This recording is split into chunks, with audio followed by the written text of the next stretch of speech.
Big news coming out from Barcelona themselves. They have just confirmed that this morning, after the test has been conducted on Pedri, it has been confirmed that he has a right hamstring injury, which he picked up in yesterday's game. The recovery time and the expected time to be off, it's only 1 month. I'm going to be real. After what happened yesterday, I'm pretty sure, you can ask any Barcelona fan, they were expecting the worst. They were expecting that this was going to be much worse than just a month. Because initially, it looked like it was going to be a tear. But the fact that it's only a month, you need to pray. Be on your knees right now. Pray Allah's power to add it's only 1 month. Because it could have been far worse than that. It could have been 3. It could have been 4. It could have been 5 months. Because a tear is usually 3 to 4 months. So the fact that it's only 1 month, that is pretty encouraging news. It's not ideal. It's not ideal, but you take what is given to you. And this right here is pretty encouraging, especially when you saw what happened yesterday and every Barca fan thought the worst. So this is not that bad. However, he is going to be missing crucial games, as you guys can see with all those 7 potential games. I'm going to be giving you my prediction whether Barcelona can still win out of those 7 games, whether they can still play without him and win without him, or is it going to be a massive injury which might impact their chances in the Champions League, of course, the game against Copenhagen, in the Copa del Rey, or in the La Liga. Before we start, make sure you all like the video right now. Subscribe to the channel if you're new to the channel, and of course, comment your own thoughts, Barca fans. Put down in the comment section what you guys make of the injury, and are you somewhat not delighted? Of course, you can't be happy that a player is injured, but are you somewhat encouraged that it's only a month and not far worse than that? Listen, he's going to miss 7 games. Those 7 games is the next La Liga game against Real Oviedo. You've got the massive crucial game against Copenhagen, which will decide whether Barcelona will finish in top 8 or not.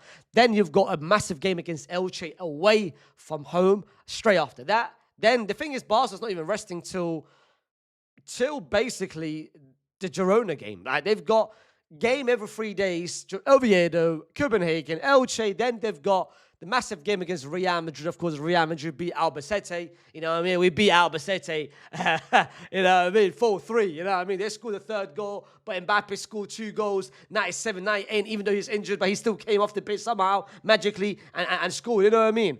And then they've got the game against Mallorca, and then they've got Girona, and then they've got Levante.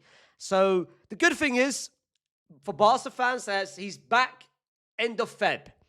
In between that period, the Champions League will start towards the end of Feb, beginning of March. On top of that, the quarterfinals of the Copa del Rey, the semi-final, is this quarterfinals? Is this quarterfinals? Is it semi-finals? This is quarterfinals. The semi-finals will be also beginning of March, the first leg and the second leg.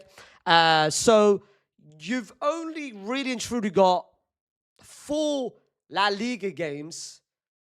No, 5? 1, 2, 3, 5 La Liga games, 1 Champions League, 1 Copa del Rey. Let's be real. Oviedo at home, Barca should be beating Oviedo with or without Pedri. I understand for Barcelona, we've seen for the past 2 games a new theme.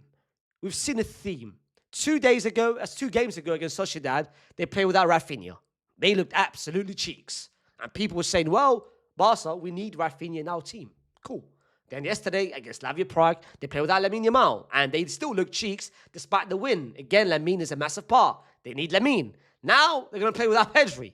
So with every game, someone of the 3 important players is missing. I've seen that Barca debate online, and I've seen a couple content creators make a video about who Barca fans deem as important. Is it Pedri? Is it Rafinha? Is it Lamine? Let's be real, it's all 3 of them. It's all 3, because if one of them is, this team still doesn't function, because each person adds and brings something different. Rafinha brings the pressing, the running, the commitment, just just the ability there, the off the boot movement, the goal scoring, he brings that. Lamine Yamal brings the excitement, brings the 1v1s, brings the impact, brings the influence, brings the goal scoring, brings anything that the creation, everything.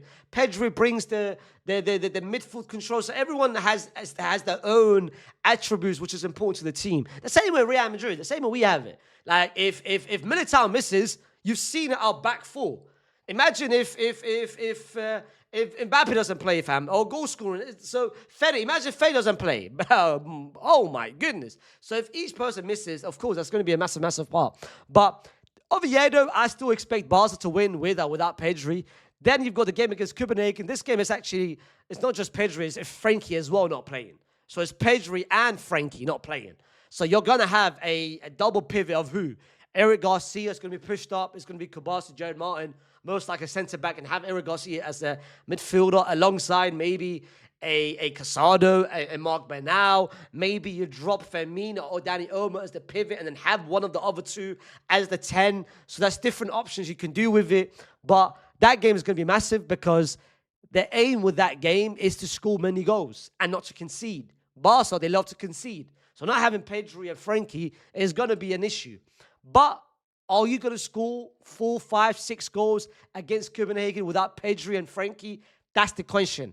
Then you've got Elche away from home. This is going to be a massive game without Pedri away from home to Elche. So you need control. Elche, when we played Elche away from home, we only drew against them. So this is going to be massive without Pedri.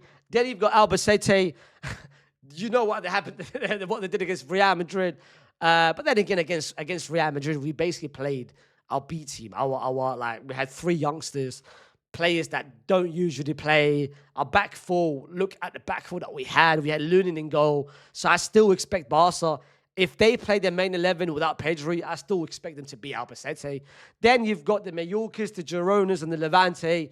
Let's be real, on paper, you look at all those 3 games, is all winnable games. Yes, away from home is difficult without Pedri because of the no control, but it's Girona. Girona this season has been far below cheeks, and I don't think that's possible to even be below cheeks. Like, what's the word for that? What? Cheeks? Double cheeks? I don't know, fam. But, bro, let's be real. 7 games, Barca fans, put down in the comment section your predictions of all 7 games without Pedri. I am saying you're picking up a win. You're going to win, but the question is how many goals you're going to score against them. You're going to win. That game, low-key, I think you might slip up. And the thing is now, if you slip up, before it was calm. Because Real Madrid was 4 points behind you. Now we're only 1 point behind you. So you can't afford to slip up. You know what I mean? I reckon they might low-key slip up against Elche. Then you've got the Albacete game, which I think they'll win. They've got enough good team. And Albacete, yes, they beat us, but fam, we were just bad. Like, if we were somewhat acceptable, if this was Arbeloa's 3rd game, 4th game, 5th game, then that result would be completely different. But still, then you've got Mallorca at home. You're going to win that. Then you've got Girona. You're going to win that. The Levante game, that I think beside Elche, this is the most difficult because Levante, they've got some good players that can hurt you. But I still expect Barca to win. Barca, I think, are fortunate on 2 things. One, he's only out for a month. So that's a good thing. Secondly, that 1 month that he's missing, you don't have the big games away from home. You don't have the crucial games. You don't have a Champions League round of 16. If you don't win by a big game, by the way, because this is something to bear in mind. If you don't win by a big scoreline, and if you don't finish top 8, then in between this, and this, you're going to have the playoffs. And that's going to be done without Pedri. So this is why this game is massive. You have to win that game because in the playoff, you might face a difficult side, bro. We faced Man City last year in the playoffs. So this is why beating Copenhagen and finishing in top 8 is very, very important because you could potentially go to the playoffs and not have Pedri in a home and away 2 games, which will take place within a week, by the way. It's going to be most likely, it's going to be between after this. It's going to be here. It's going to be the 10th, because I remember when we played them around the 11th, 11th, and then straight after that. So it's going to be, potentially, it's going to be, if they don't finish top 8, it's going to be Oviedo, Copenhagen, Elche, Albacete, Mallorca, playoff, Girona, playoff, and Levante. If that's the case, then it becomes even worse than that. But listen, as I said, the injury is bad, but not as bad as it is only having for 1 month, because everyone expects to be a tear, and it looked like to be a tear, especially with his reaction and Hansi Flick's reaction. But the fact that it's only a hamstring injury, by the way, it's only concerning. It's also something to bear in mind and something to add. It's also concerning because you expected this to happen. I think this wasn't a surprise with all the amount of excessive games that Pedri's been playing, which I kind of look at Hansi Flick and I kind of look at his game management. Like, Mark Bernal's been back, Casado's been there. Like, it's important to take care of your best players. This is why we had last season with Rudiger going out and Fede Valverde going out. This isn't a surprise. Like, me being surprised with Pedri being out is not a surprise. This is something that he's been out. This is a pattern, by the way. It's been a pattern this season because he was out also November with a hamstring. It was last season he was out, the season before. So this is a continuously thing that Xavi hasn't fixed. Flick hasn't fixed. They've got a habit of playing him a lot of games excessively. And you need to be careful with these kind of players. This is why it was so expected, because the last couple of games, Pedri wasn't the Pedri that we knew, because you could see he was exhausted. You could see he was tired. And you could see he wanted some rest, but he kept playing and playing and playing. And I look at Hansi Flick for that. I think game management-wise, I don't think he took care of Pedri that well.